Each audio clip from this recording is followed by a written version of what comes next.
ایک رات نبی پاک صلی اللہ علیہ وسلم اپنے بستر پر گہری نیند میں سو رہے تھے۔ نیند کے عالم میں انہوں نے ایک عجیب سپنا دیکھا۔ انہوں نے دیکھا حضرت جبرائیل علیہ السلام ان کے پاس آئے ہیں۔ ان کے ہاتھ میں ایک ریشمی رومال ہے۔ نبی جی صلی اللہ علیہ وسلم نے حیران ہو کر پوچھا، اے جبرائیل، تمہارے ہاتھ میں یہ کیا ہے؟ جبرائیل علیہ السلام مسکرا کر بولے، یا رسول اللہ، آپ خود اسے کھول کر دیکھ لیجئے، تب سمجھ جائیں گے۔ نبی جی صلی اللہ علیہ وسلم نے وہ رومال لیا اور دھیرے دھیرے کھولا۔ ارے، اس رومال کے بھیتر ایک ننھی بچی کا چہرہ چمک رہا تھا۔ نبی جی صلی اللہ علیہ وسلم نے پہچان لیا اور فوراً بول پڑے، یہ تو میرے عزیز دوست ابو بکر کی بیٹی عائشہ کا چہرہ ہے۔ انہوں نے پھر پوچھا، جبرائیل، مجھے یہ چہرہ کیوں دکھایا جا رہا ہے؟ جبرائیل علیہ السلام نے ادب سے جواب دیا، یا رسول اللہ، یہ وہی خوش قسمت لڑکی ہے جو دنیا اور آخرت دونوں میں آپ کی عزیز بیوی بنے گی۔ وہ اپنے محبت سے آپ کے غم اور تکلیفیں مٹا دے گی۔ اتنا کہہ کر جبرائیل علیہ السلام غائب ہو گئے اور اسی وقت نبی جی صلی اللہ علیہ وسلم کی آنکھ کھل گئی۔ وہ بے چین ہو کر کمرے میں ٹہلنے لگے۔ سوچتے سوچتے ان کے دل میں سوال اٹھے، ابو بکر کی بیٹی تو ابھی بہت چھوٹی ہے، دن بھر تو اپنی سہیلیوں کے ساتھ پتلے کھیلتی رہتی ہے، اتنی چھوٹی عمر کی بچی میری ہمسفر کیسے ہو سکتی ہے؟ وہ محبت کا مطلب ہی کیا جانے گی؟ نبی جی صلی اللہ علیہ وسلم 3 رات تک وہی سپنا دیکھتے رہے۔ اب شک کی کوئی گنجائش نہیں رہی۔ انہوں نے سر جھکا کر اللہ تعالیٰ کے حکم کو قبول کر لیا۔ کچھ ہی وقت بعد جب حضرت خدیجہ رضی اللہ عنہا کا انتقال ہو گیا اور نبی جی صلی اللہ علیہ وسلم کا دل تنہائی سے بھر گیا، تو وہ ابو بکر صدیقہ رضی اللہ عنہ کے گھر پہنچے۔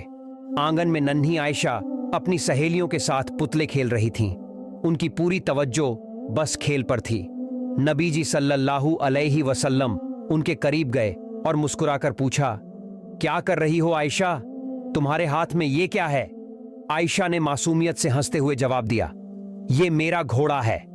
نبی پاک صلی اللہ علیہ وسلم نے ہنستے ہوئے ذرا مذاق کیا اور کہا، اچھا ٹھیک ہے، سمجھ گیا، لیکن عائشہ، تمہارے گھوڑے کے تو پنکھ بنے ہیں۔ ارے، گھوڑے کے تو کبھی پنکھ نہیں ہوتے۔ عائشہ رضی اللہ عنہا معصومیت اور تیزی سے بولی، کس نے کہا آپ کو کہ گھوڑے کے پنکھ نہیں ہوتے؟ کیا آپ نہیں جانتے کہ اللہ کے نبی حضرت سلیمان علیہ السلام کے گھوڑے کے بھی پنکھ تھے؟ ان کی یہ بات سن کر نبی جی صلی اللہ علیہ وسلم اتنی زور سے ہنس پڑے کہ اس دن نبی پاک صلی اللہ علیہ وسلم کو اس قدر ہنستے ہوئے دیکھا کہ ان کے نورانی دانتوں کی مسوڑے تک صاف دکھائی دینے لگے۔ سبحان اللہ! نبی جی صلی اللہ علیہ وسلم تو پہلے سے ہی عائشہ کی تیز یادداشت اور ذہنیت سے واقف تھے، لیکن اس دن کی یہ معصوم سی بات ان کے دل پر گہری چھاپ چھوڑ گئی۔ انہوں نے سوچا، شاید یہی وجہ ہے کہ اللہ تعالیٰ نے اس بچی کو میری ہمسفر چنا ہے۔ اس کی یادداشت اور عقل میں میری امت کے لیے بڑا بھلا چھپا ہے۔ واستو میں آگے چل کر یہی ہوا۔ حضرت عائشہ رضی اللہ عنہا ان 7 مہان صحابہ میں سے ایک بنی جنہوں نے سب سے زیادہ حدیث بیان کی۔ صرف انہی کی زبان سے 2210 حدیثیں بیان ہوئیں۔ سبحان اللہ! اس کے بعد نبی پاک صلی اللہ علیہ وسلم اللہ کے حکم کو پورا کرنے کے لیے حضرت خولہ بنت حکیم کے پاس گئے۔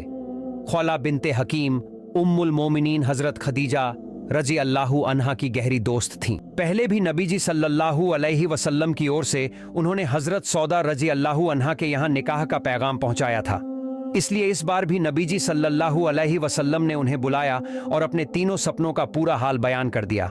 پھر فرمایا، خولہ، تم ابو بکر کے گھر جاؤ اور میری طرف سے یہ پیغام پہنچا دو۔ خولہ بنت حکیم یہ سن کر بہت خوش ہوئیں اور فوراً ابو بکر صدیقہ رضی اللہ عنہ کے گھر چلی گئیں، لیکن اس وقت ابو بکر گھر پر موجود نہ تھے۔